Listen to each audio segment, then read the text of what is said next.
پاکستان کو اس لڑائی میں اور اس تنازع میں جو ایران اور اسرائیل کے درمیان ہے، پاکستان کو کیا کردار ادا کرنا چاہیے؟ پاکستان کو سفارتی اور ہر جگہ سے ایران کی سپورٹ کرنی چاہیے. جس جگہ پہ بھی ایران کو چاہیے ہمارا ساتھ، ہمارے بھائی ہیں وہ، ہم ان کے لیے حاضر ہیں. جہاں بھی ہم اپنی جان ان کی قربان ہے. مسلم ممالک ہے تو ساتھ ہی ہیں ان کے انشاءاللہ. کہ اللہ کی بات، اللہ کے رسول کی بات سب سے بڑی ہوتی. انہوں نے فرما دیا قرآن میں کہ یہ تمہارے دشمن ہے تو وہ دشمن ہے ہمارے. ہم صبح اٹھتے ہیں کام کے لیے، پاکستان کی عوام جو عوام ہے کام، وہ صبح اٹھتے ہیں وہ یہ سوچنے کے لیے کہ مسلمانوں کو برباد کیسے کرنا ہے.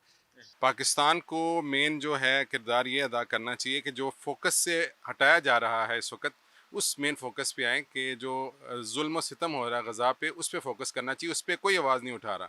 لیکن جب سے یہ ایران اور اسرائیل کا ہو رہا ہے تو اس سے ڈائیورٹ کرنے کے لیے ہماری اٹینشن اس کی طرف کیا جا رہا ہے. آئی تھنک سو سب سے بیسٹ یہی ہے کہ سارے مسلم امہ جو ہیں مل کے اس چیز کا سلوشن نکالا جائے کہ غزہ کے مسلمانوں کی حفاظت کی جائے، ان کی نسل کشی نہ ہو. اسرائیل کا جو بھی ابھی حال کرنا ہے، ایران نے فیصلہ تو کر ہی دیا ہے.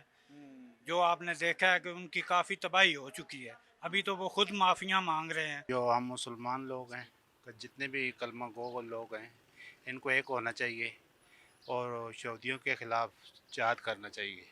پاکستان کو اس معاملے میں یہ جو ایران اور اسرائیل کی لڑائی ہے، پاکستان کو کیا کردار ادا کرنا چاہیے؟ جی بالکل، پاکستان کو اس ٹائم ایران کے ساتھ کھڑا ہونا چاہیے.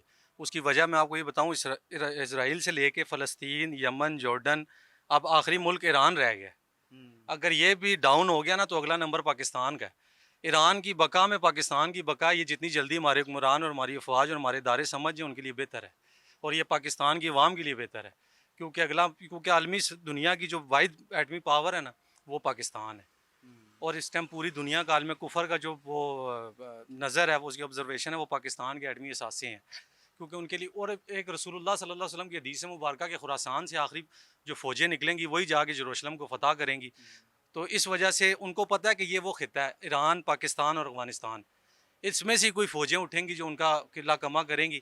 اس وجہ سے پاکستان کو اپنی بقا کے لیے ان کے ساتھ کھڑا ہونا چاہیے. ایرانی بھائیوں کے ساتھ ہماری ہمدردیاں تمام کی تمام ایرانی حکومت، ایرانی افواج اور ایرانی بھائیوں کے ساتھ ہیں. اللہ تعالیٰ انہیں کامیابیاں عطا کرے، اور ایسے غنڈہ گرد جو ریاستیں ہیں ان سے اللہ تعالیٰ مسلمانوں کو نجات عطا فرمائے. آپ کو کیا لگتا ہے کہ یہ جو لڑائی چل رہی ہے، اس میں پاکستان کو کیا کردار ادا کرنا چاہیے؟ دیکھیں، منافقت سے آپ اپنا وقت گزار سکتے ہیں، لیکن آپ کو اپنے اچھے اور برے وقت کے لیے ہمیشہ دوستوں اور دشمنوں کی ضرورت آپ کو ہمیشہ رہتی ہے. آپ کو پتہ ہونا چاہیے آپ کا دشمن کون ہے، آپ کا دوست کون ہے. اگر آپ مشکل میں اپنے آپ کو پیچھے ہٹائیں گے تو یقین رکھیں کہ یہ وقت آپ پہ بھی آنے والا ہے.